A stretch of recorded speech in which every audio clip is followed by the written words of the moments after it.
Bueno, muy buenas noches a todos. Damos inicio entonces a nuestra sesión del día de hoy. Les recuerdo que estamos trabajando el comentario del seminario 7 de Lacan. Para hoy corresponde la lección del 10 de febrero de 1960, que es la lección 11 del seminario, que es titulada El amor cortés en anamorfosis. Hoy nos acompaña como enseñante Juan Manuel López del Foro de Pereira. Y bueno, yo voy a acompañar a Juan Manuel un poco pues como en la moderación y en la conversación del espacio que además pues esperamos compartir pues con los demás. Comenzaremos entonces con el trabajo que trae Juan Manuel preparado para hoy y en un segundo momento abriremos pues como el espacio para la conversación entre todos. Bueno, Juan Manuel, muchas gracias a ti pues por hacerte cargo de esta lección y gracias pues a los que nos acompañan en esta noche. Te doy la palabra. Gracias. Muy buenas noches para todos y todas. Bueno, entonces voy a compartir Te la oigo pantalla. muy lejos. ¿Seré solo yo o serán los demás también? No se escucha. Buenas noches. ¿No me escuchan? No. Muy bajito. Mm,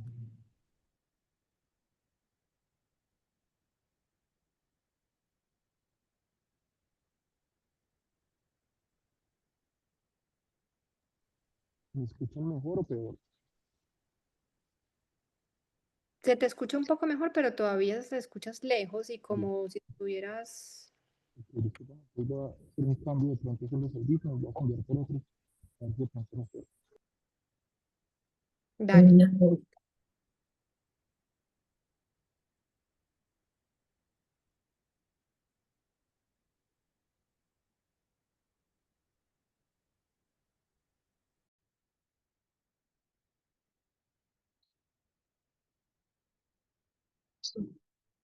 ¿Texto?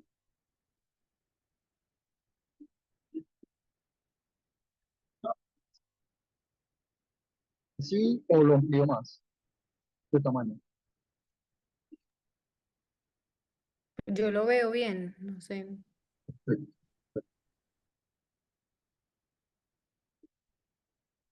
Entonces puedo iniciar. Entonces, como Juliana hizo una introducción, yo les voy a presentar mi comentario sobre la clase del 10 de febrero de 1960, que hace parte del Seminario 7 y que, y bueno, que es titulada El amor cortés en anamorfosis. Voy igual a medida que voy leyendo, de pronto haciendo algunas puntualizaciones que pueden haber quedado fuera del texto y que considero que pertinentes para la discusión posterior. Entonces, antes de iniciar propiamente con el contenido de la clase, quiero hacer un breve recorrido por lo abordado por Lacan sobre la sublimación en el apartado del seminario concerniente al tema, las 4 clases previas a este, con el fin de puntualizar algunos asuntos que quiero retomar y desarrollar más adelante. En este sentido, luego de que Freud nos dejara esperando una obra que precisara el concepto de sublimación o que incluso se planteara que posiblemente dicha obra fue una de las destruidas por los nazis en la persecución intelectual realizada a la producción académica de los judíos y que asimismo algunos prosfudianos hicieran tergiversaciones sobre lo dicho por él. Jacques Lacan, en su seminario 7, dedica 6 clases para retomar, precisar y conceptualizar con mayor detalle el asunto de la sublimación. Entonces, este asunto de la tergiversación de los postfreudianos será un asunto que él abordará en esta clase en uno de sus apartados. En la primera clase, Lacan, siguiendo el hilo de su seminario, trae el concepto de sublimación para abordar la cuestión de la ética en psicoanálisis, estudiando la relación entre ella, el ideal del yo y la conciencia moral, en la medida que se vincula con un objeto de utilidad social. Por otra parte, la sublimación reafirma la plasticidad funcional, en que Lacan deja en claro que no toda sublimación es posible en el sujeto. Algo de él no puede ser sublimado y debe ser satisfecho directamente. Luego de esto, Lacan marca una diferencia entre la cosa y el objeto, resaltando que la primera se relaciona con el deseo y las exigencias sociales. Sin embargo, Lacan plantea que la sublimación eleva un objeto a la dignidad de cosa, proponiendo como un primer objeto el objeto de la colección, donde una cajetilla de cigarrillos puede convertirse, por la organización y el valor significante, en una cosa que trascienda simbólicamente y haga de causa del deseo. A partir de lo anterior, Lacan habla de la sublimación junto a la perversión como formas de relacionarse con el deseo. En el tercer capítulo, Lacan retoma la definición que da sobre la sublimación en contraparte de los planteamientos de Melanie Kell. A diferencia de lo que piensan los kleinianos, el objeto, que es elevado a cosa, no tiene que ver con la cosa. Es decir, al padecer del significante y mediar la relación con lo real, una cosa solo puede ser representada por otra cosa. O en términos del propio Lacan, la otra cosa es esencialmente la cosa. Esto también puede entenderse como la cosa es al tiempo la no cosa. Luego de esto, Lacan, en la cuarta clase, menciona que la sublimación, en su dimensión creadora, siempre hace algo con el vacío, el agujero. En relación a esto, Lacan diferencia la postura del sujeto ante el vacío a partir de tres formas históricas de relación con él. En el arte hay una organización alrededor del vacío y se reprime la cosa. En la religión se evita el vacío, se le respeta en nombre de una deidad y un dogma. Y en la ciencia se niega el vacío, se rechaza a nivel simbólico, en tanto se busca un ideal de saber absoluto. Teniendo en cuenta lo hasta acá abordado, ahora doy paso al comentario de la quinta clase de este apartado del seminario, denominada El amor cortés en la anamorfosis. En ella, Lacan, siguiendo su elaboración de la clase anterior sobre la creación a partir del vacío, en el arte primitivo de las cavernas, ubica la figura del emplazamiento, no en su acepción jurídica, sino en su referencia a la ubicación de algo en el espacio, como una referencia clara a eso que parece ir más allá de lo sagrado de la creación. La cosa, lo real, el das Ding. Lo cual indica un asunto que parece ir en contravía de las elaboraciones de su época sobre el arte o la conquista del vacío. Por el contrario, para Lacan, el arte es una conquista del vacío. Entonces, acá yo quiero mencionar que voy dejando algunas preguntas que en la medida en que iba construyendo el texto, me parece interesante que se pudieran abordar después en la conversación, luego de que finalice la lectura. Entonces, acá dejo una primera pregunta. ¿Esto es lo que hace que el arte sea sublimatorio y eleve los objetos a la dignidad de la cosa? Lo anterior, y a propósito del título, lleva a Lacan a volver sobre el hecho de que la anamorfosis cambia la forma en que se pensaba el arte en el siglo XV y XVI, ya que, a partir de la aparición de las leyes de la perspectiva, el arte intenta organizar y bordear el vacío, haciendo de la pintura y la arquitectura formas de dominación de ello. En relación a esto, quiero detenerme, bueno, acá hago también como una acotación que me parece importante. Si bien uno hace evidente que Lacan en cada una de esas clases y sus seminarios trae múltiples referencias de otros autores, referencias históricas, filosóficas, bueno, de diferencia de índole, algo que me pareció muy interesante de este capítulo, de esta clase en particular, es que lo siento, incluso de las lecturas que he hecho de otros seminarios, que esta clase en particular está muy llena de referencias. Entonces van a notar que en lo largo de mi comentario intento ir precisamente a algunas de estas referencias. No las abordé todas, quise hacerlo, pero sentía que ya el comentario se iba a extender más de lo necesario, entonces aquí hago varios paréntesis a lo largo del desarrollo. Entonces, continúo. En relación a esto, quiero detenerme un momento sobre el fenómeno de la anamorfosis, el cual puede definirse como imagen deforme, representación grotesca descrita en una superficie plano curva, pero que, vista a cierta distancia y bajo ciertas condiciones, ofrece una figura regular y bien proporcionada. Viene el griego anamorfosis, que significa renovación, nueva conformación, transformación. A su voz, la voz griega está compuesta de ana, que significa inversión, y morfe, que significa forma. Acá quiero aclarar que hay dos conceptos de esta definición que me van a parecer significativos para el desarrollo de mi comentario. Es la palabra transformación y la palabra forma. Luego les indico por qué. Listo. Entonces, De la definición anterior, quiero retener dos términos que considero significativos para el desarrollo posterior, que son forma y transformación. Sin embargo, y antes de proseguir, es importante mencionar que Lacan vuelve sobre esto porque trae para su público una pequeña representación de la obra Los embajadores de Hans Holbein. Y aquí les presento la obra del autor. Entonces voy a disminuir un momento la imagen para que se pueda ver completo.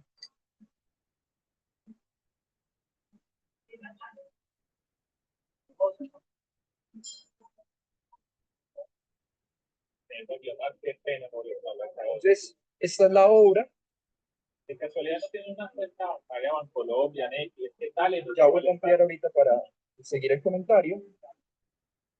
Lo que me parece interesante de la obra, primero, acá está la parte de la anamorfosis de la que precisamente va a hablar Lacan durante la clase, ¿cierto? Y hay algunos detalles de la obra que también voy a mencionar. Quizás uno que más que lo vaya a trabajar me pareció interesante por el sentido que tiene la obra para la época. Es esta figura de acá que alcanzan a ver acá en la parte superior. Si quieren, incluso la pueden de pronto buscar en sus celulares para que se haga más evidente. Incluso la voy a ampliar un momento. Y es el crucifijo que se asoma en la parte superior de la pintura, ¿cierto? Entonces, bueno, ya voy a retomar el comentario. Si quieren ahora, cuando hagamos ya la conversación, podemos volver a la obra si lo consideran necesario. Entonces, simplemente para aclarar, la obra de los embajadores es del año de 1533 y se encuentra en el Museo Nacional de Londres. Hay una cosa interesante que pasa en el clase anterior y es que Lacan incluso lo menciona como un lapsus, y es que Lacan se confunde del lugar en donde está realmente expuesta la obra, ¿cierto? Él no hace, simplemente lo menciona como un lapsus, pero lo deja ahí, ¿cierto? Pero bueno, la obra, haciendo uso de la anamorfosis, presenta la figura de dos hombres y sobre el piso una imagen distorsionada, la cual, al poner un espejo, se presenta ante nosotros como una calavera. Es decir, esta imagen que aparece acá, al poner un espejo o una imagen que reproduzca la imagen, lo que se forma es una calavera. Una cosa interesante que encontré buscando referencias de la obra es que esta anamorfosis, realmente la forma en que se dan cuenta de que esto es una calavera, aparece muchos años posterior. Una persona estaba mirando la obra y al parecer la refleja sobre una cuchara y sobre esa cuchara se refleja la calavera, ¿cierto? También me pareció una anécdota interesante sobre el efecto de la pintura. Dicha obra es un retrato realizado para el embajador francés en la Inglaterra de Enrique VIII, el hombre que aparece a la izquierda de la pintura, el cual aparece junto a otro diplomántico de la época, Georges de Selve, el hombre a la derecha de la pintura. En la obra aparecen reflejados varios detalles que nos permiten acercarnos a fenómenos sociales propios de la época. Símbolos políticos y morales, como el laúd con la cuerda rota o el crucifijo, que se asoma en la parte superior izquierda. Y asimismo, las referencias a las cuatro ciencias del quadrivium, que es la aritmética, la geometría, la música y la astronomía. También para hacer ahí como un pequeño acotación, estas ciencias del quadrivium son las ciencias de la época que se consideraban las ciencias liberales, ¿cierto? Que eran las ciencias que se estudiaban en esa época como con mayor ahínco, ¿cierto? Que esto también obviamente luego irá cambiando con la aparición y la emergencia cada vez más fuerte del poder de la Iglesia en este momento histórico. Sin embargo, más allá de estos elementos, en la pintura parece imponerse la imagen distorsionada, la calavera, la cual, según algunos críticos de arte, parece demostrar eso que nos emparenta a todos, la muerte. Entonces, acá dejo otra acotación, otra pregunta para la discusión. ¿Acaso es en ella, en la muerte, que se presentifica eso éxtimo, que se hace siniestro, la aparición para el sujeto de lo real? Sobre esto último y los dos términos mencionados hace dos párrafos, volveré más adelante. Cuando digo estos dos términos es transformación y forma. Luego del anterior paréntesis, y retomando a Lacan, nos plantea, retomando a algunos autores, principalmente a Platón, la pregunta de si el arte es o no una imitación de los objetos. Es acá una cita de Lacan. No podemos dejar de sentir la aberración que se formula en la posición implacable del filósofo. Platón hace caer el arte en el grado último de las obras humanas, porque para él todo lo que existe solo existe en su relación con la idea, que es real. Lo que existe es ya una imitación del más que un real, de un suprarreal.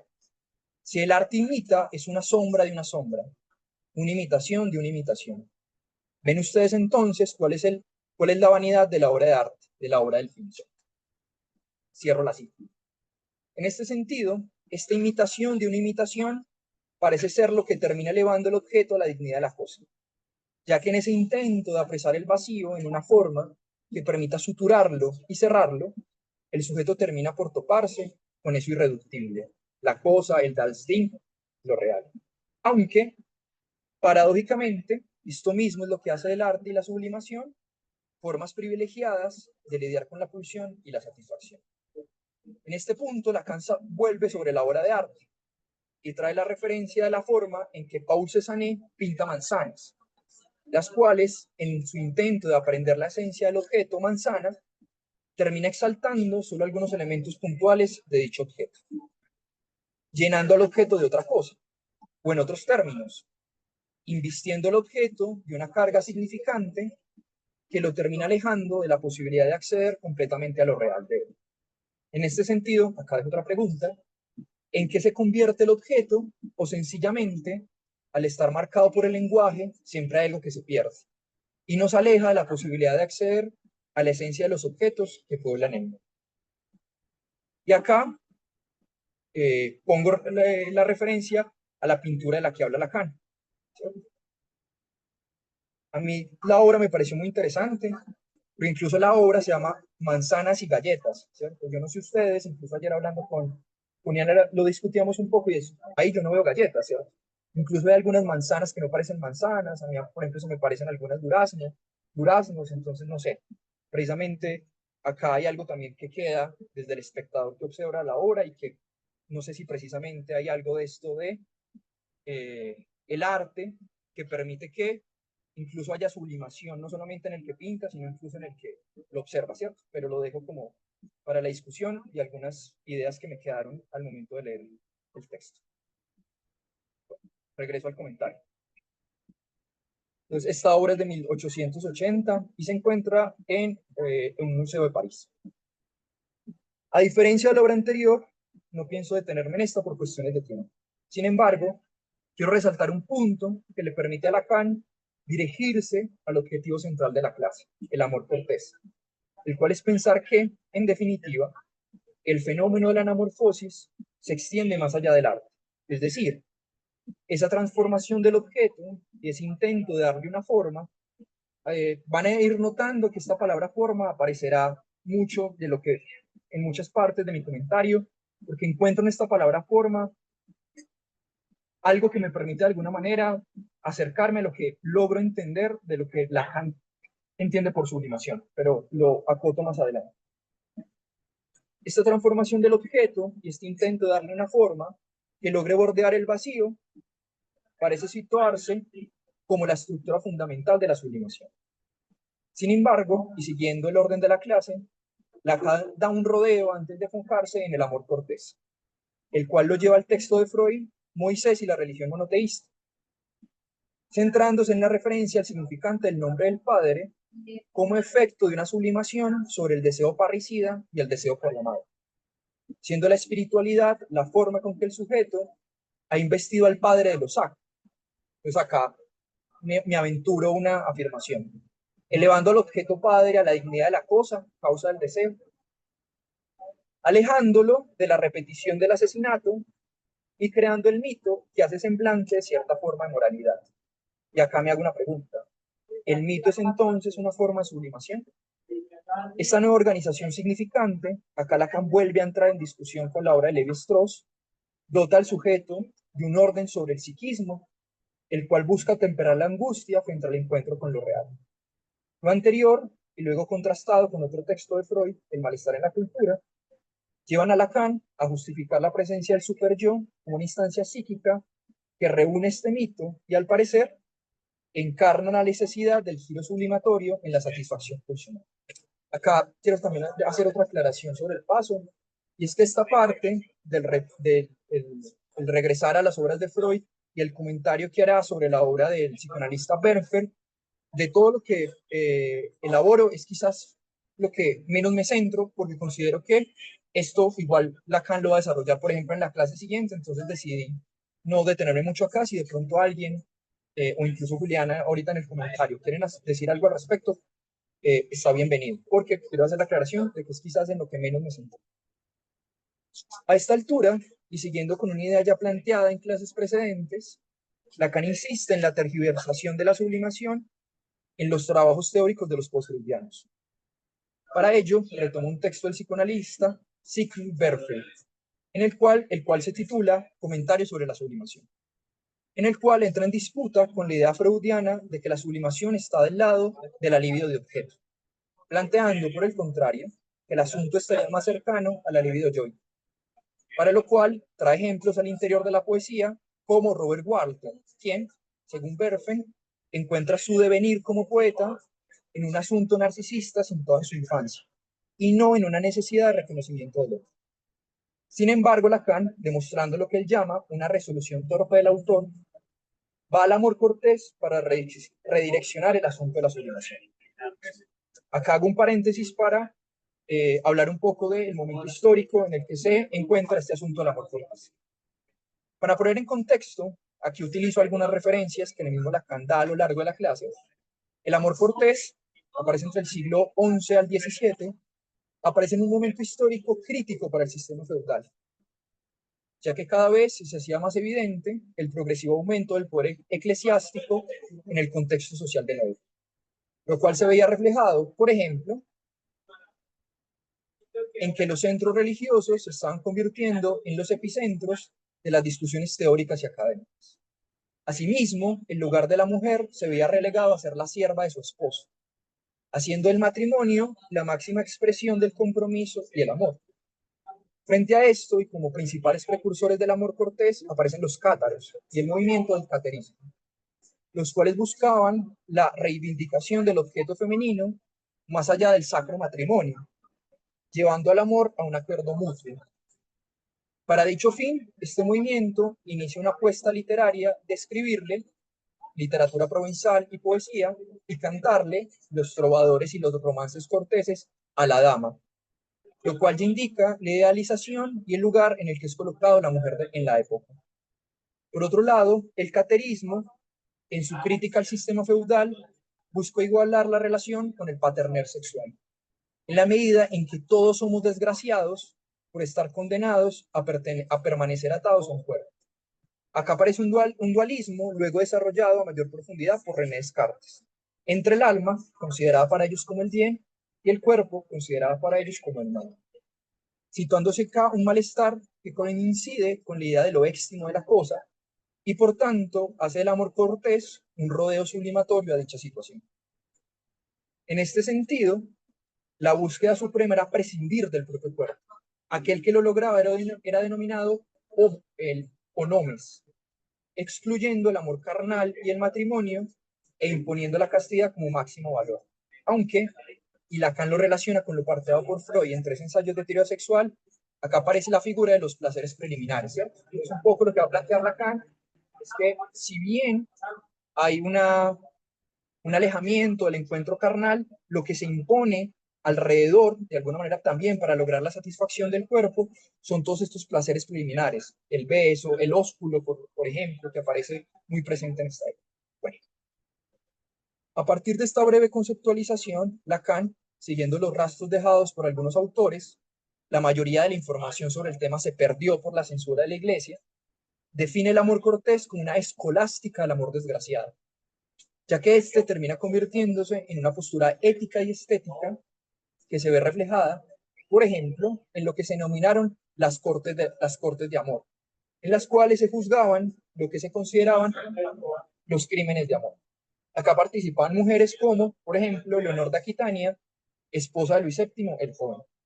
O por otro lado, textos que mostraban en forma de tratados las formas correctas para el acercamiento romántico a la dama. Uno de estos textos es el Tratado del Amor Cortés de André Chapelain. Este autor lo menciona Lacan en la clase, el cual contiene 13 reglas y 11 preceptos del amor, Entre ellos quisiera destacar algunos. Fueron algunos que encontré y me parecieron interesantes, porque precisamente creo que denotan el análisis que va a hacer Lacan sobre este fenómeno del amor cortés. Entonces, menciono el 4, el 5, el 6 y el 7. Aparece: no divulgues los secretos de los amantes, no tomes varios confidentes para tu amor, mantente puro para tu amante, acá retomando este asunto del desprendimiento de lo carnal, y no intentes a sabiendas atraer a la amiga de otro, ¿cierto? Asuntos que si incluso uno observa, pareciera que persistieran hasta nuestros días, incluso en las formas en que todavía nos relacionamos entre los sexos, ¿cierto? Es incluso un asunto que también Lacan va a plantear, cómo algunos de estos asuntos del amor cortés terminan haciendo semblante y terminan apareciendo aún hoy en nuestra época como formas de relacionarnos entre los sexos.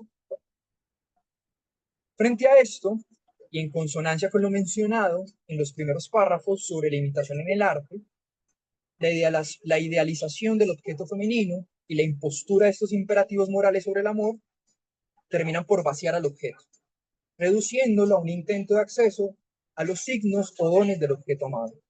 Sin embargo, es aquí donde Lacan encuentra la aparición de la cosa, lo éxtimo, lo real, ya que se presentifica en ese vacío que rodea al amor y que en el amor cortés aparece en la inexhaustibilidad y lo prohibido del cuerpo de la dama, la domnée. Lo anterior, el poeta lo lleva y lo plasma en su literatura provenzal, en la cual el objeto femenino idealizado se ve desprovisto de su sustancia real. Fíjate, me pregunto, de su otredad, lo cual, y de forma irónica, lleva a Lacan a la idea de una degradación del objeto femenino, al punto de que los poetas parecen hablarle a la misma mujer en sus obras. Entonces acá Lacan hace una pequeña mención de, por ejemplo, la Beatriz de Dante. Entonces, este asunto me pareció muy bonito y muy interesante, sobre todo por un asunto de un gusto por la literatura, principalmente por la Divina Comedia. Entonces, decido hacer un paréntesis para contar un poco qué es esto precisamente de la relación entre Dante y Beatriz, porque me permite como poner en un ejemplo lo que Lacan trae para este punto de la clase.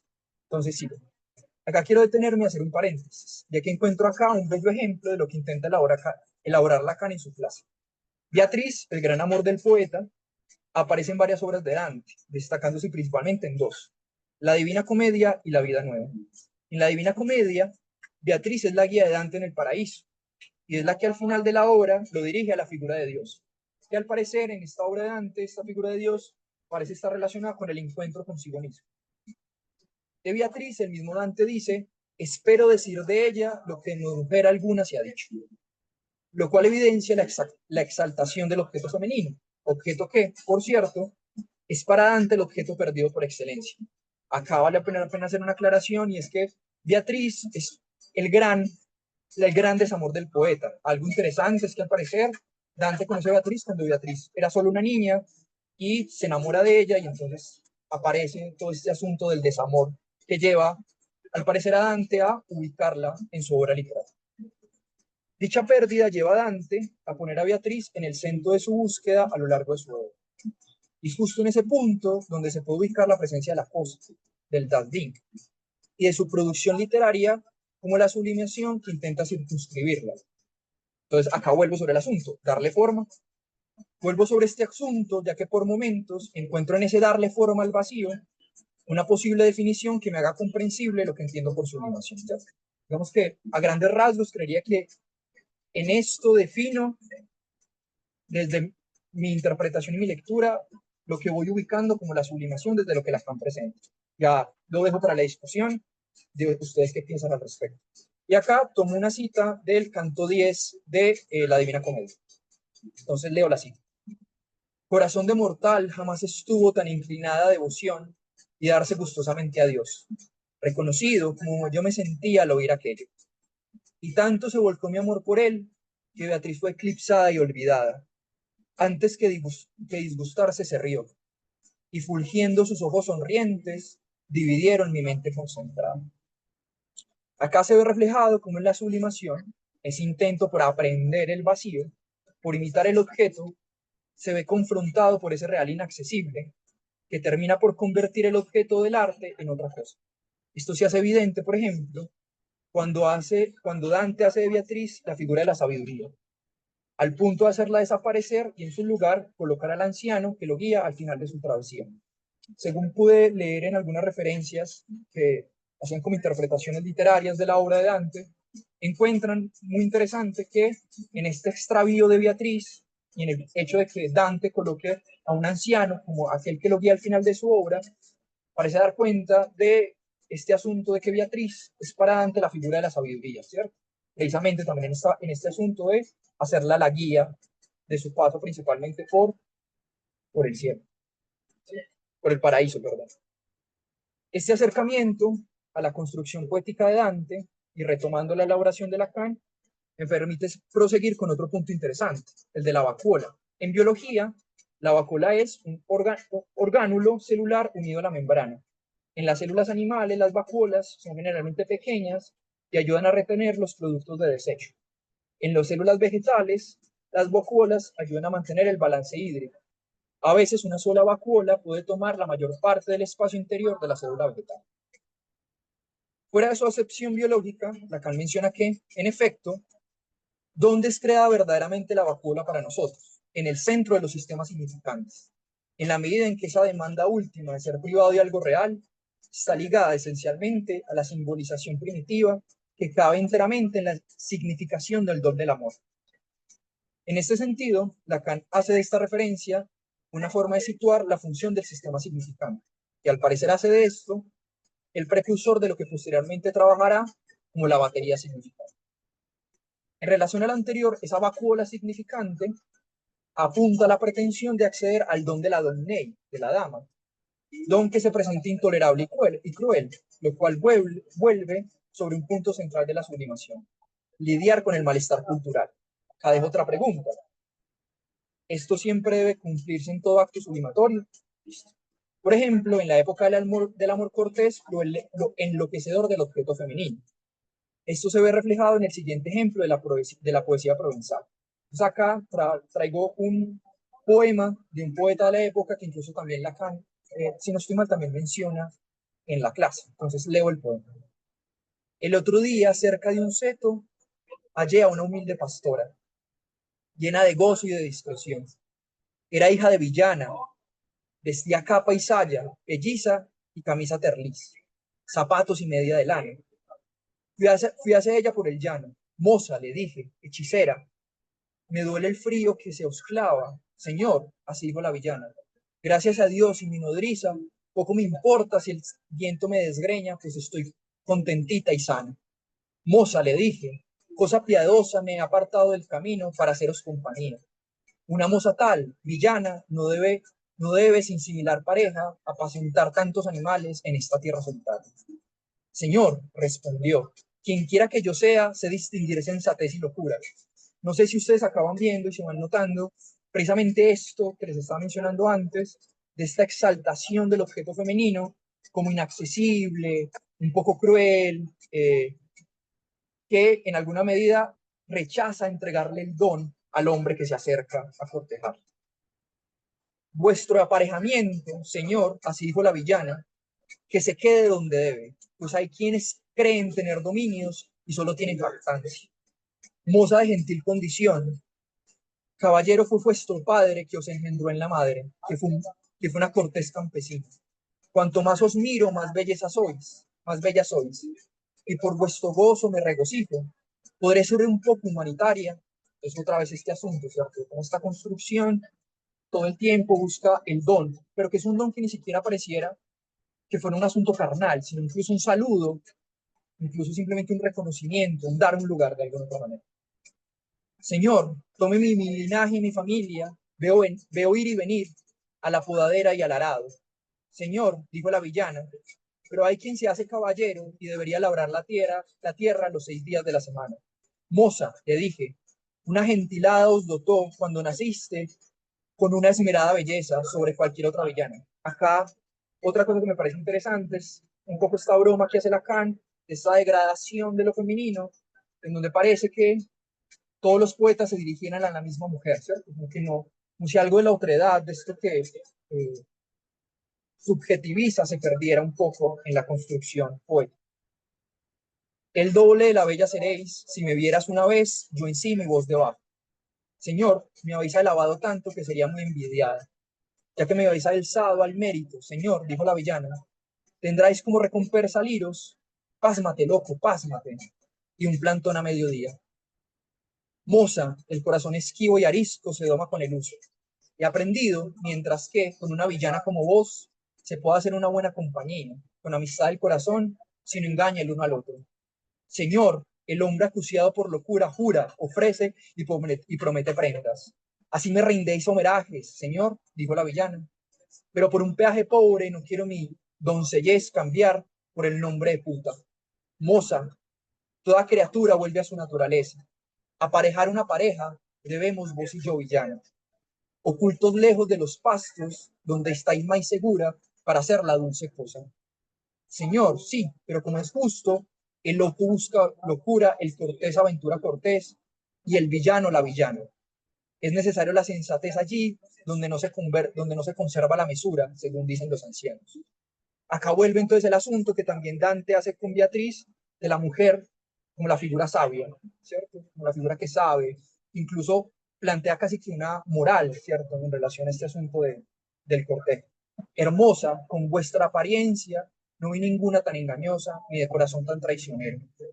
Señor, la lechuza os augura que uno se emboba con las apariencias y otro recibe el provecho. Marcabru, el poema se llama El otro día y es del siglo II. Vuelvo al texto. Como se viene mencionando, acá se hace evidente las características que el amor cortés puso sobre el objeto femenino.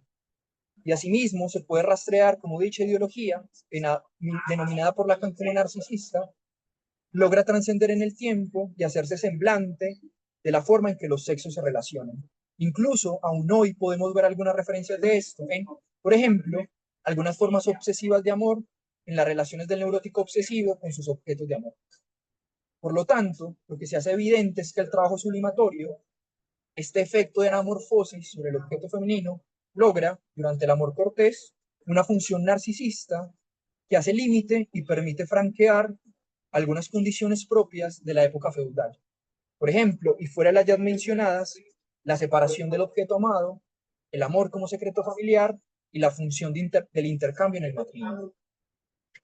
Para finalizar, quisiera plantear una última reflexión que me suscita este trabajo y quiero dejar para la posterior discusión. Y es como la sublimación, en su intento de lidiar y estructurar imaginariamente algo de la relación con el Dasdin, termina por hacer sostén del deseo, generando productos culturales que dan forma y hacen semblante, lo cual es indispensable en términos culturales para que el sujeto logre hacer lazo y pueda movilizarse a pesar de la certeza, a veces siniestra, de ese real infranqueable.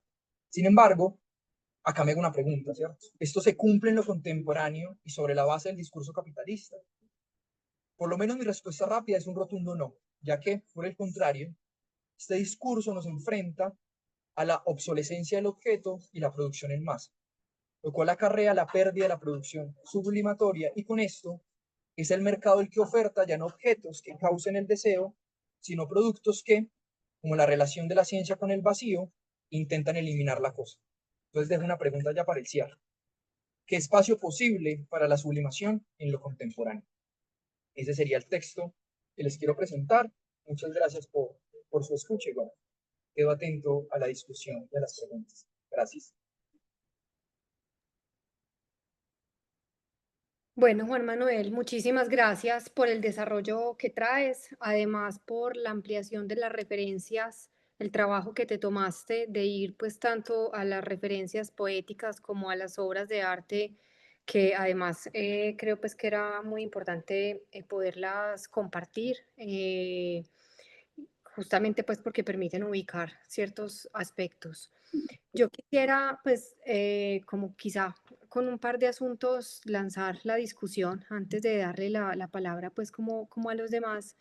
Y bueno, yo me vengo haciendo una pregunta, no sé, tal vez ustedes ya se la han hecho en otras sesiones, yo no he podido estar, y es justamente, pues, esta pregunta por la sublimación. Estamos en un seminario sobre la ética del psicoanálisis, y entonces, ¿cuál es la razón de hablar de la sublimación justamente en el marco y a la luz del problema de la ética del psicoanálisis, ¿cierto?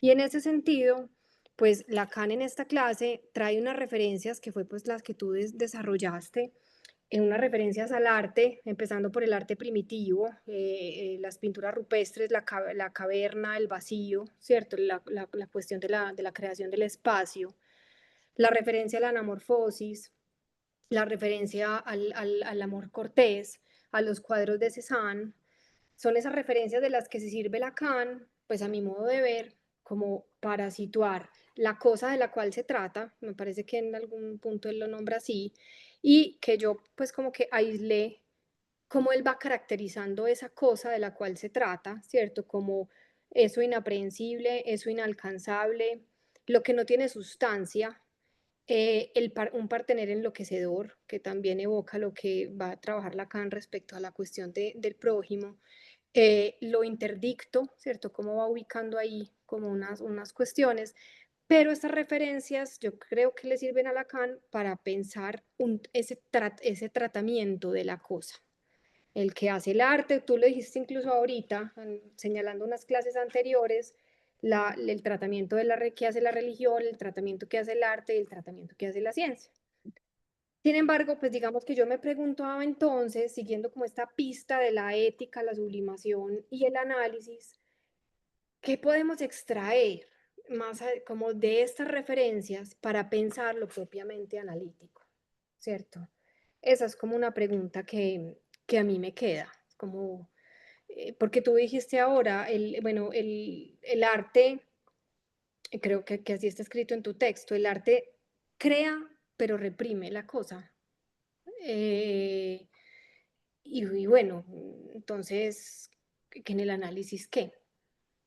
¿Cierto? Como eso pues como por un lado. Y bueno, yo quisiera seguirle como la pista a la cuestión de la sublimación, la ética y lo propiamente analítico. Eso sería como lo que yo quisiera poner ahí como para la discusión. Tal vez ahorita puedo hacer algún otro comentario.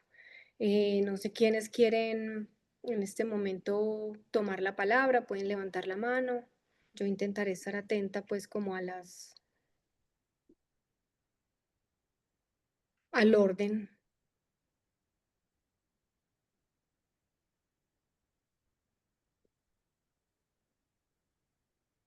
No sé si tú de pronto, Juan Manuel, quieres comentar algo respecto a esto que yo acabo de plantear. Entonces, primero que tenga la palabra Ana y después puedo decir algo al respecto que creo que acabo de levantar la mano. Y ya te sigo. Listo. Hay dos personas con la mano levantada, Ana Arango y luego Beatriz Maya. Juan Manuel, muchas gracias. Muy, muy interesante tu trabajo. Me encantó. Quiero como pedirte que si te puedes detener un poquito en esto de que el arte consiste en crear una forma que mantiene visible el vacío. Esa parte me pareció esencial y me gustaría como poder comprenderla un poquito más. Como que entiendo es que la obra de arte no llena la falta, sino que le da figura, ¿cierto? Como que tiene que ver de alguna manera con el bordear la falta. A mí esto me pareció muy interesante. Yo honestamente me aventuré de alguna manera porque, claro, un poco como cuando yo hacía la lectura, yo decía, bueno, ¿por qué Lacan trae la anamorfosis precisamente para pensar este asunto de la sublimación y por qué se concentra tanto en ello, ¿cierto? Entonces, claro, cuando uno lee la definición de anamorfosis, uno se da cuenta que precisamente lo que plantea la anamorfosis es sobre un objeto que aparentemente no tiene forma, ¿cierto? Como es la imagen de la calavera en la obra de los embajadores, se pueda construir otra cosa, ¿cierto? Y esa otra cosa tenga una forma que permita llevar a otra cosa. Incluso en algunos análisis que revisaba de la obra, que se planteaban precisamente que esta calavera representaba un poco como la igualdad en la sociedad, ¿cierto? En que todos estábamos en igualdad de condiciones porque la muerte nos hacía iguales. Entonces, todo el tiempo, en estas referencias que hacía, pensaba como que todo acto sublimatorio, en la medida en que trata de hacer algo con el vacío, con ese malestar, incluso con el malestar de la época, al final, la sublimación de forma, pero es una forma que no llena, sino que hace todo lo contrario, presentificar aún más el vacío, ¿cierto? lo hace más palpable incluso. Por ejemplo, me pensaba en la figura del observador de arte, ¿cierto? Entonces, cuando uno observa el arte, mira y dice, ¿qué se está plasmado ahí? ¿Cierto? Ahí hay una forma que da el autor, pero esa forma que bordea el vacío toca nuestro propio vacío, incluso hace que uno lo piense de otra manera, incluso lo interprete de otra manera.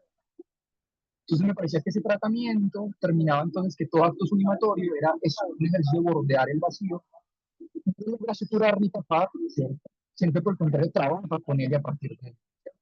Entonces eso me hacía pensar en fenómenos tan curiosos como pensar en que tanto en la historia del arte, de la poesía y la literatura, los sujetos que se enfrentaban a la construcción artística terminaban siendo hombres de posturas muy melancólicas, que en su arte veían plasmado un poco también esta forma de lidiar con su propio vacío. ¿Sabes? Entonces, en la medida en que bordeaban, intentaban hacer en él, en vez de saturar y taparlo, pues lo hacían mucho más evidente incluso para ellos mismos, ¿cierto? En esta continuación melancólica luego de su producción artística, ¿cierto? Entonces, por ahí lo veía y por ahí lo reflexionaba a partir de lo que lee en la clase. Beatriz, Bueno, buenas noches. Muchas gracias, Juan Manuel. Mira, yo no sé si tú estuviste en la presentación anterior donde se habló del asunto de la no cosa, que tú presentas como haciendo parte del discurso de Lacan, pero la vez pasada veíamos que él critica esa noción de no cosa. Para él existe la cosa y Sí. los objetos, ¿no? Yo tendría una pregunta para ver si me podrías precisar un poquito qué es cómo es que tú relacionas la otredad y la sustancia, que me Sí. pareció desprenderlo de tu trabajo. El otro asunto es que cuando hay sublimación, no puede haber represión, porque la represión lleva desde el lado del síntoma, mientras que la sublimación Freud y Lacan son muy claros en eso. No es una forma de hacer con la pulsión sin represión. Por eso la sublimación es netamente definido por él acá como el bordeamiento, lo que Ana Lucía estaba mencionando, el bordeamiento de la cosa. Y lo que Juliana propone, que me parece muy importante, pues es esencialmente lo que nos mueve acá, como para la clínica, ¿para qué nos sirve este asunto de la sublimación? Lacan en esta lección relaciona el amor cortés con el narcisismo, la anamorfosis con el narcisismo. Y no es muy claro como por qué lo dice él, pues en la pintura es muy evidente que hay en esa imagen que se proyecta, se reconstruye el objeto tal como es en su origen, en la forma originaria. Pero en la poesía Cortés, uno se pregunta por qué la poesía Cortés sería una anamorfosis. Si no se trata de una imagen, ni son trazos, no son pinturas, pues. En el amor Cortés, tú nos trajiste varios ejemplos, se trata de un trabajo con el significante. Pero resulta que, tal como lo expusiste, la poesía Cortés también pinta o intenta más bien pintar la cosa por la vía de una mujer que Lacan describe muy, muy claramente con visos de irrealidad. Cuando yo digo que aparentemente intenta pues figurarla con la mujer, es porque el amor cortés más bien se trata de proyectar afuera algo que hay adentro. La cosa que Lacan dice aquí es el Nebenmensch, del que nos ha hablado pues todo el tiempo.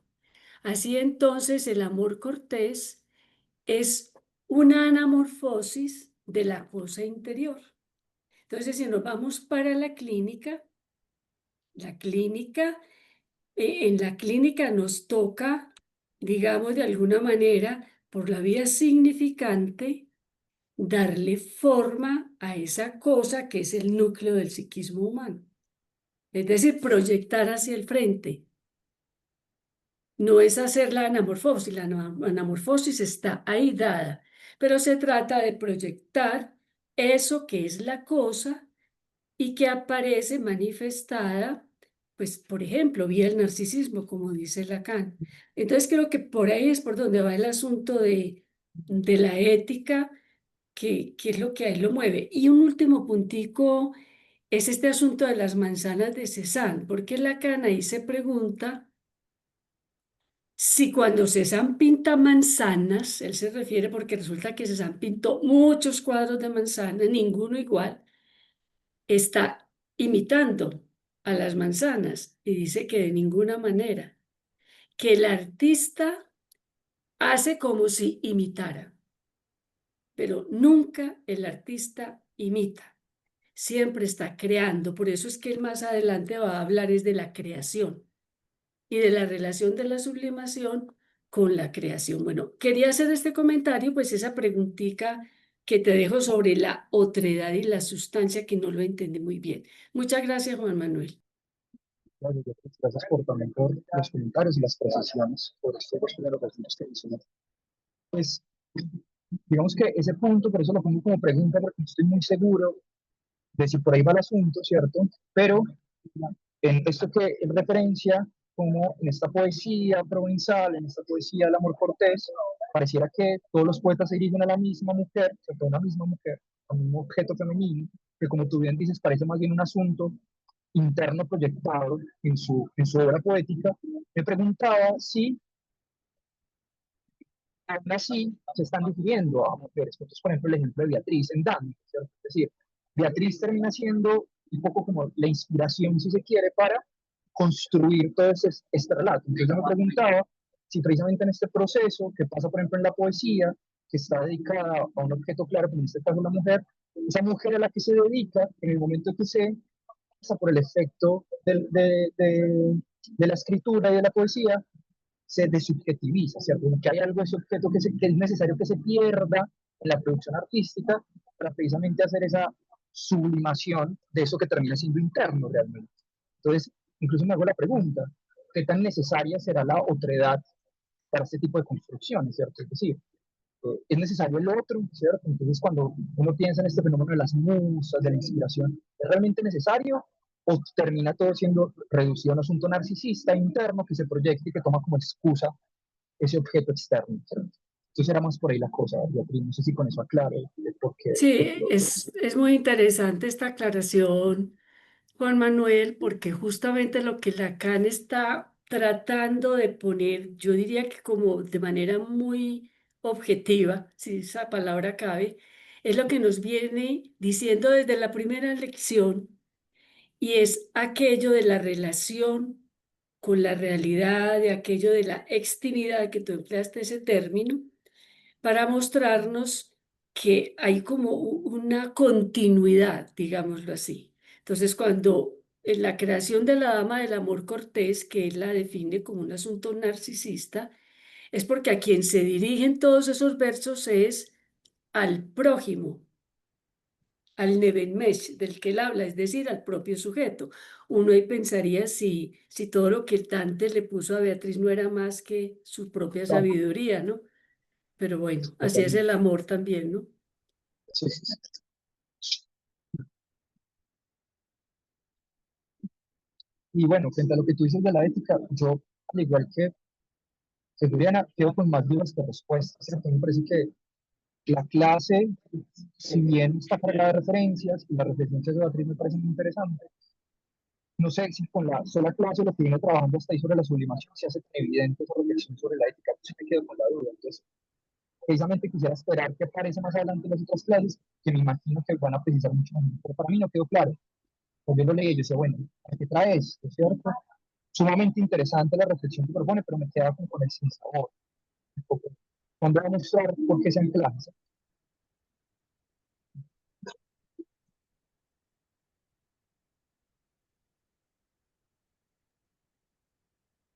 Carolina.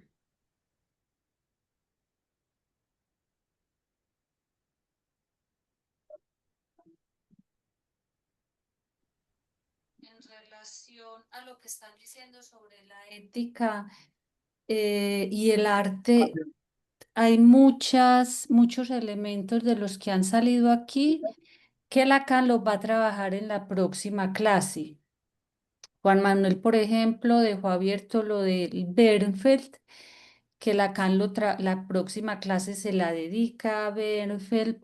Bernfeld no tiene una diferenciación muy tajante entre sublimación y represión, entonces ese es uno de los puntos que se trabaja allí. Otro de los elementos que se trabaja es, o Lacan lo dice textualmente, no lo voy a desarrollar, pero para que veamos cómo va a tratar, que eso lo aborda más adelante, es que la estética es una ética. Y dice, la estética es una ética para el psicoanálisis porque no se trata de buscar con el psicoanálisis una historia del arte, sino de mirar cómo el arte se relaciona con la cosa como vacío y con la cosa en cuanto a está en relación con lo real. Eso Lacan vuelve a trabajar exactamente en la próxima clase la sublimación desde el punto de vista del amor cortés y desde el punto de vista del arte. Entonces ahí vamos a afinar también algunos puntos. Y tengo una pregunta para Juan Manuel. Y antes quería agradecerte, antes de hacerte la pregunta, agradecerte por esta exposición, Juan Manuel, que introduce muy bien el tema que se va a desarrollar en la próxima clase. La pregunta es esta. Tú hablas de la sublimación en relación a la forma y le das mucha importancia a la forma. Y yo encuentro en esta lección que Lacan habla de una función, o sea, de la función. Dice que a ver, los beneficios secundarios, bueno, dice que hay una posibilidad original de una función como la función poética que ocupa un lugar en lo social y cuando habla también de la mujer en el amor cortés, dice que cumple la función de la cosa. Entonces, yo le doy más relevancia a la función que a la forma. No sé si no había pensado en la forma con relación a la sublimación. Era eso. Gracias. Carolina, eso me hace pensar en algo, no sé qué tan descabellado sea, te escucho lo pensado, y es hasta qué punto, desde incluso desde la forma en que yo tomo la punto de la forma, algo de la forma sea esa función de la que habla precisamente eh, Lacan cuando está precisamente mencionando que muchas de estas construcciones, esta función sublimatoria, que de alguna manera es importante para la cultura, incluso para la construcción de una estética y una ética, es en esa estética y en esa ética que cobra forma. Cobra forma al punto que se hace semblante y que al hacerse semblante puede perdurar en el tiempo e incluso puede determinar ciertas formas de relacionamiento con el otro, ¿cierto? Como por ejemplo lo que yo menciono, de que algunos elementos que en el amor cortés inician y se hacen evidentes, perduran incluso hasta hoy en ciertas manifestaciones o ciertas formas de relacionarse con el otro. O sea, por ejemplo, en este asunto del obsesivo, que aún tiene la idea del objeto femenino como cruel, como, como dador del don. Entonces, lo pensaba también por ahí desde lo que tú dices, me parece interesante, hasta qué punto esa función es precisamente dar forma, ¿cierto? Que precisamente desde la pregunta de Ana es un dar forma que al final termina resaltando aún más el vacío, ¿cierto? Pero que aún así da algunas pistas estéticas y éticas para movilizarse con el otro, ¿cierto? Los otros. Por ahí lo puedo pensar, no sé qué piensas al respecto, pero me parece muy interesante, la verdad, no lo había leído desde allí, pero esa articulación podría incluso permitir esta relación entre lo que tú encuentras y lo que yo también puntualizo. Yo quisiera, antes de darle la palabra a Guillermo y de hacer alusión a unos comentarios del chat, pues como seguir pensando la pista pues como de esta pregunta, porque yo creo que hacia el final de la clase, ya en el apartado 4, Lacan avanza como por una perspectiva que creo que nos empieza a dar ciertas luces, que si bien coincido pues con ustedes que esta pregunta que yo me hago no se resuelve en esta clase, es una pregunta que atraviesa el seminario. Creo que cuando él habla, que ahorita Beatriz traía la cuestión del narcisismo, y él articula la cuestión del narcisismo al espejo y a lo que hace función de límite. Y esa cuestión de el papel de límite, así lo nombra, eso que no se puede franquear, pero cómo justamente eso que es inaccesible, además está separado, pero dice que está separado de quien languidece buscando alcanzarlo por toda suerte de potencias maléficas. O sea, como esos puntos. Luego lo que él va también a hablar de la función ética del erotismo, creo que son algunos aspectos, es el mantenerse en la función de causa de deseo, son como esos aspectos que quizá nos permiten avanzar un poco como con la cuestión de la ética.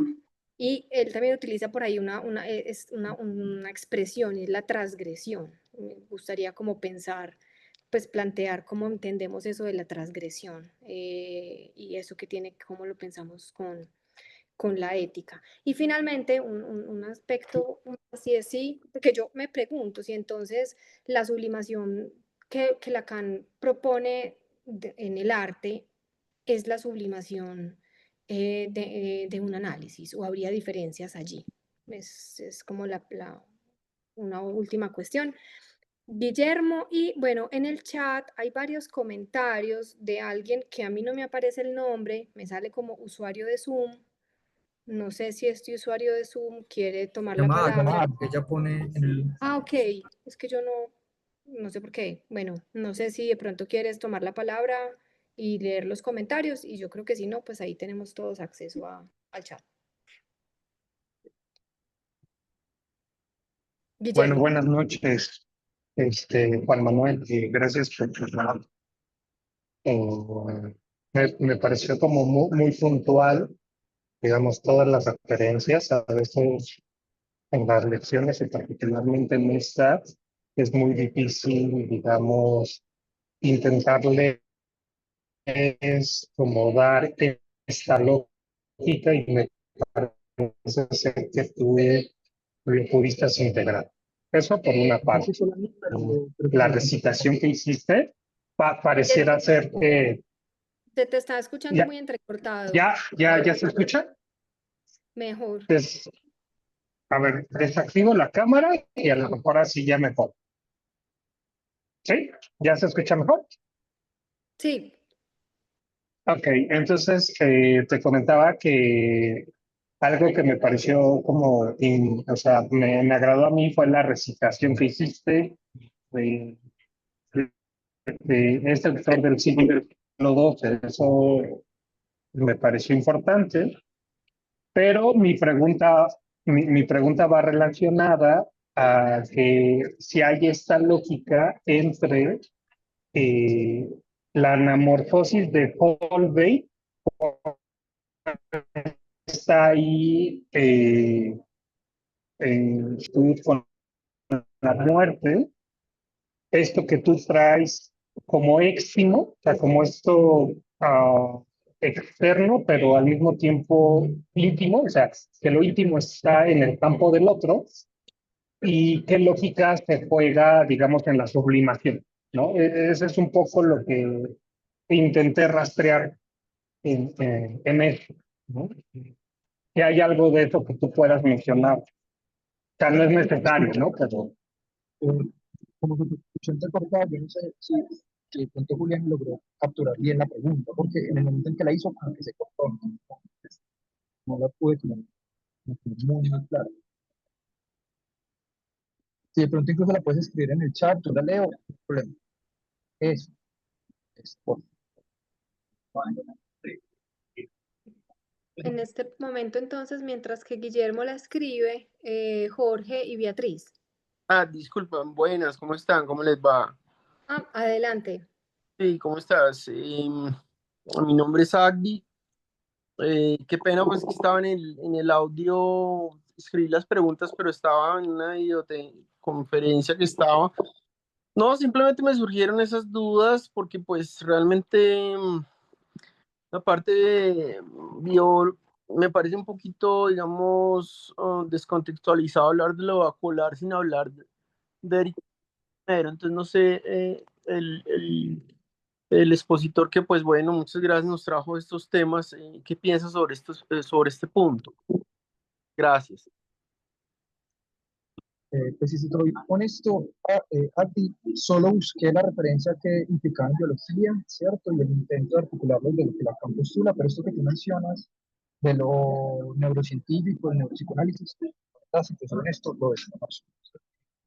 Supongo que es un trabajo reciente, entonces la verdad me quedo más con la referencia directa de Lacan.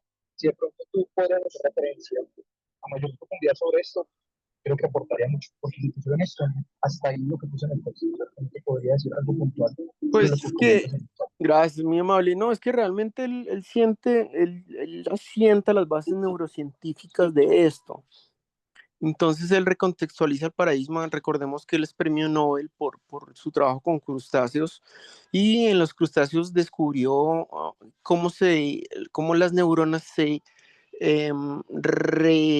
regeneran, y la neuroplasticidad la relaciona con la biología, digamos, como tal. Entonces me hace un poquito, cuando tú mencionas lo de vacuolar, no me queda totalmente claro, porque habría que retomar a Eric Kandel, ¿no? Y ya realmente Eric Kandel lo que postula es que el psicoanálisis como tal, si no se integra a las neurociencias, se va a extinguir. Entonces, esto es un poquito difícil, porque él habla de la existencia y la inexistencia del psicoanálisis. Entonces, no sé tú qué me puedes decir sobre esto. Igual, no sé, creo que la referencia que te da Lacan, más que tratarla de relacionar con lo científico, igual no sé, en la época de Lacan, hasta qué punto estaba desarrollado esto que traes, en ese punto ya estaba desarrollado, pero lo que trata de rastrear más bien es cómo lo intenta relacionar con lo que realmente es significante. ¿Sí? Claro, bueno, muchas gracias, muy amable. Jorge y Beatriz. Juan Manuel, se te está volviendo a escuchar un poquito difícil. Juan Manuel, Ok. muchas gracias por el trabajo. Lamento el audio que has tenido hoy. Para mí ha sido muy difícil escuchar a Juan Manuel y a Guillermo. No sé si será el equipo, el internet. Pero bueno, yo quería hacer un comentario a propósito de tu trabajo, y es en relación como el análisis como una anamorfosis. Es muy interesante porque Lacan va a volver sobre el cuadro en el seminario 11, y pensar Lacan piensa digamos, el trabajo analítico como pintar un cuadro, y un objeto que se aísla en el análisis, pero que solo es aislable de cierta perspectiva, como en la anamorfosis. Y en ese sentido, la lógica de la propuesta del pase de Lacan, es decir, cómo mirar en retrospectiva el análisis desde un lugar propio para tratar de dar cuenta de ese objeto que se pudo aislar. Era eso nomás. Gracias.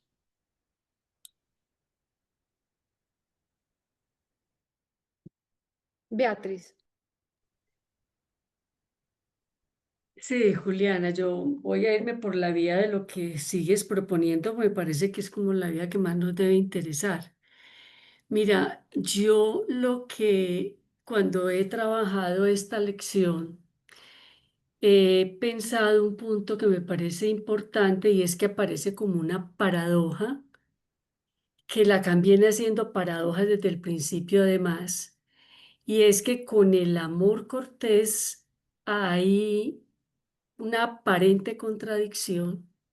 Por eso más bien la pinto como una paradoja, porque el placer que da el amor cortés es no obtener el objeto, lo que implicaría, pues digamos, un displacer. Pero lo que Lacan quiere mostrarnos es, con el amor cortés precisamente, es que no tener el objeto es mantenernos en el plano del deseo. ¿Ya? Es, aunque el objeto que causa inicialmente es la cosa, No obtenerlo y solamente bordearlo es mantenernos en el plano del deseo. Carolina ahorita nos habló que en la siguiente lección Lacan va a volver sobre esto y tal vez nos da pistas más claras. Yo voy a traer una, puede que me esté adelantando, me disculpa que le toque esa exposición. Hay una pequeña cita que Lacan trae que yo la voy a leer y él dice: esa relación propiamente metonímica de un significante al otro, que nosotros llamamos el deseo, es justamente no el nuevo objeto ni el objeto de antes, es el cambio de objeto en sí mismo, por lo cual la satisfacción de que se trata entonces, en tanto en la definición de sublimación, la represión está eliminada, consiste en que es aquí donde hay implícito o explícito pasaje del no saber al saber, bajo la forma del reconocimiento de que el deseo no es otra cosa que la metonimia de este discurso de la demanda, que el deseo es ese cambio como tal. Por lo tanto, en este párrafo, que seguramente vamos a volver, lo que él nos está mostrando es que la importancia de la sublimación, con esta segunda definición que trae, ya no es solo elevar un objeto a la dignidad de cosa, sino estar en permanente movimiento metonímico de cambio de objeto. Eso implica que ahí hay sublimación, implica que hay deseo, lo cual nos muestra que a partir del punto clave que es el goce absoluto, que es la cosa, se desprende vía la sublimación el mantenimiento del deseo. Eso por ahora pues me parece que nos puede orientar un poco en el asunto ético de... Por eso le interesó la sublimación, por eso le interesó el arte, por eso le interesó el amor cortés. Porque los artistas, sean de pintores o sean los escritores, en este caso del amor cortés, nos enseñan a nosotros cómo es mantenerse en permanente creación, en permanente cambio, en permanente metonimia. Fíjense bien, él emplea esa palabra, permanente metonimia. Bueno, por ahí vamos abriendo el camino para responder esa pregunta que me parece tan importante, Juliana. Bueno.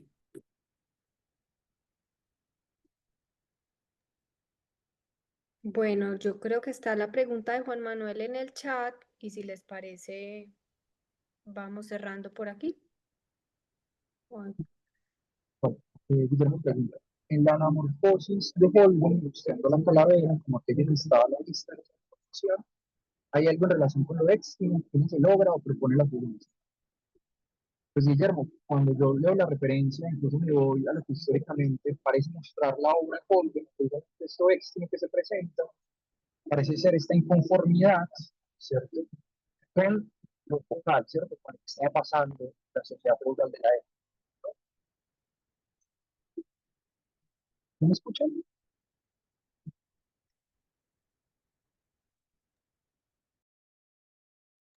¿Acá se escucha mejor? Sí, Lo que estaba diciendo era que lo que parece éxtimo en este asunto y en la obra de Holbein es esto que estaba pasando en la época, ¿cierto? O sea, ese desasosiego producto de la diferencia social, ¿cierto? Y que precisamente en esta figura de la morfosis lo que se pone es el intento de mostrar que hay una igualdad entre los sujetos, que es la muerte, ¿cierto? Y la muerte aparece allí como esto que iguala, ¿cierto? Entonces creo que ahí se vuelve claro, porque precisamente no lo pone en la obra puntualmente, sino que se tiene que hacer un movimiento para poder que esto emerja y aparezca y se haga evidente, ¿cierto? Si uno ve a simple vista, la obra muestra simplemente dos figuras de la aristocracia de la época, ¿cierto?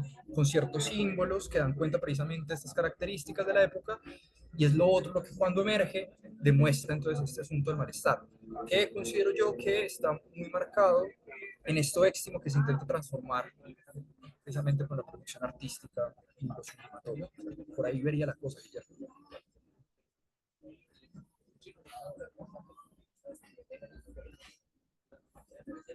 bueno, Juan Manuel, muchísimas gracias nuevamente a Gracias. ti.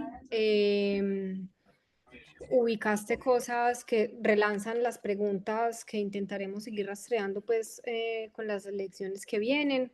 Les recuerdo que la próxima sesión es el 20 de noviembre. Seguimos con la clase 12 del seminario. Nos vemos entonces. Bueno, aquí Beatriz pone un comentario, pero no se trata de la muerte física, se trata del descubrimiento del deseo del inconsciente que somos en un final. Del deseo del inconsciente que somos en un final. Del desecho. Escribí deseo. Sí, Sí. perdón, no, desecho. Sí. Es eso. Hasta mañana, hasta luego. Gracias, Juan Manuel. Estén bien. Hasta luego. Chao. Feliz noche, muchas gracias, Juliana. Chao.